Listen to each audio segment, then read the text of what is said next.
ఇంకోటి ఏంటంటే చంద్రశేఖర్ గారు గద్దర్ అవార్డ్స్ ఎంపిక అనేది పారదర్శకంగా జరగలేదు, జెన్యూన్గా జరగలేదు అని చెప్పి బయట టాక్ వినిపిస్తోంది. సో మీరేమంటారు, మీ ఒపీనియన్ ఏంటి? అవార్డ్స్ అన్నింటిలోనూ పాలిటిక్స్ అనేవి జరుగుతూ ఉంటాయి, సపోర్ట్ వల్లే వాళ్ళకి ఇస్తూ ఉంటారు, అండ్ వచ్చిన వాళ్ళకే మళ్ళీ మళ్ళీ వస్తూ ఉంటాయి అని చెప్పి బయట టాక్ అయితే ఉంది. ఏముంది, ఒకవేళ నాకు రాకపోతే ఎగ్జాక్ట్గా నేను కూడా ఇలానే అనుకునేవాడిని. ఓకే, నేను ఒక మిడిల్ క్లాస్ నుంచి వచ్చినవాడిని. నేను, మా ఫాదర్ ఒక కానిస్టేబుల్.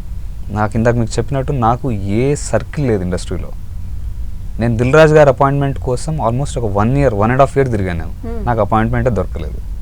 దాని తర్వాత ఎక్కడో విజేంద్ర ప్రసాద్ గారికి ఏదో ర్యాండమ్గా నాకు అపాయింట్మెంట్ దొరికితే ఆయన్ని టీజర్ చూపించడానికి వెళ్తే ఆయనకు టీజర్ ఫైట్స్ అన్ని నచ్చి నాకు దిల్ రాజు గారి దగ్గర నన్ను పంపించారు ఆయన. సో నాకు దిల్ రాజు గారి దగ్గరికి వెళ్ళడానికే 1.5 year పట్టింది. సో అక్కడికి వెళ్ళిన తర్వాత అది కొంచెం వర్కౌట్ కాలేదు. ఆయన ఉన్న బిజీ షెడ్యూల్లో మా ఫిల్మ్ని చూడలేకపోయారు ఆయన. అండ్ జయసుధ గారిని నేను టీవీలో నేను ఎప్పుడూ లైవ్లో కూడా చూసింది లేదు ఆవిడని. కానీ ఆవిడ నోటితోటి the best action choreography award K Chandrashekhar Rathod అని చెప్తుంటే అండ్ ఐ ఫీల్ లైక్, నేను చెప్పాను కదా, నాకు నా 4-5 days నుంచి నిద్ర లేదు. సో నాలాంటి వాడికి ఒక అవార్డు వచ్చినప్పుడు then how you will say that this is not transparent? నాకు ఇండస్ట్రీలో సర్కిలే లేదు. నేను 10-12 years ఉన్నా నేను ఇదే ఫీల్డ్లో, but I have been learning the crafts and all. ఎక్కడ చెప్తారు ఇప్పుడు మీరు?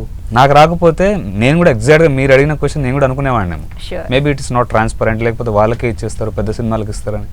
కాకపోతే ఇప్పుడు నేను చెప్తున్నాను కదా, నా చుట్టూ ఉన్న వాళ్ళు, నా ఫ్రెండ్స్ కానీ సర్కిల్లో ఇప్పుడు big big peoples are congratulating me. Why just ఇన్ని పెద్ద పెద్ద ఫిల్మ్స్ని దాటి నీకు ఇచ్చారు. సో దానికి ఆన్సర్ ఉంది. ఇంకోటి ఏంటంటే, ఇప్పుడు మీరు 1 year పాటు దిల్ రాజు గారి అపాయింట్మెంట్ కోసం వెయిట్ చేశానని చెప్పారు, రిఫ్యూజ్ అయ్యిందని చెప్పారు. అయితే ఇప్పుడు ఆయన ఆధ్వర్యంలోనే సీఎం చేతుల మీదుగా అవార్డు తీసుకోబోతున్నారు. సో ఎలా అనిపిస్తుంది? దిల్ రాజు గారిని అప్రోచ్ అవుతారా? ఈసారైనా కలుస్తారా? అపాయింట్మెంట్ తీసుకొచ్చుకుంటారా? యా డెఫినెట్గా. అంటే లాస్ట్ టైం అది మిస్ అయింది మాకు. యాక్చువల్గా విజేంద్ర ప్రసాద్ గారు దిల్ రాజు గారి దగ్గర పంపించారు. మీ సినిమా అంటే ఫైట్స్ ఇవి చూసిన తర్వాత సినిమాని ప్రాపర్గా పెద్ద ఛానల్ త్రూ రిలీజ్ చేయించుకో, ఎందుకంటే నీకు సపోర్ట్ లేదు, బ్యాక్గ్రౌండ్ లేదు, నీకు రూట్ కూడా తెలియదు కదా. సో ఆయన త్రూ వెళ్తే నీకు ఒక రీచ్ ఉంటుంది, పబ్లిక్లో వెళ్తుంది, నీ సినిమా వెళ్తుంది ఫస్ట్. సో ఆయన అప్రోచ్ అవ్వడం జరిగింది అప్పుడు. But he was busy in game changer. ఆ టైంలో చాలా హెక్టిక్లో ఉన్నారు ఆయన కూడా. ఆయన చూడలేకపోయారు, సినిమాని చూడలేదు ఆయన. దాని తర్వాత లక్కీలీ ఇక్కడ జరిగింది అది. సేమ్ అదే దిల్ రాజు గారి ఆధ్వర్యంలో ఒక కమిటీ నుంచి సినిమాని చూశారు. చూసి ఇన్ని సినిమాలను దాటి మనకు అవార్డు వచ్చింది ఈరోజు. సో అండ్ డెఫినెట్గా నేను మళ్ళీ అప్రోచ్ అవుతాను దీని తర్వాత.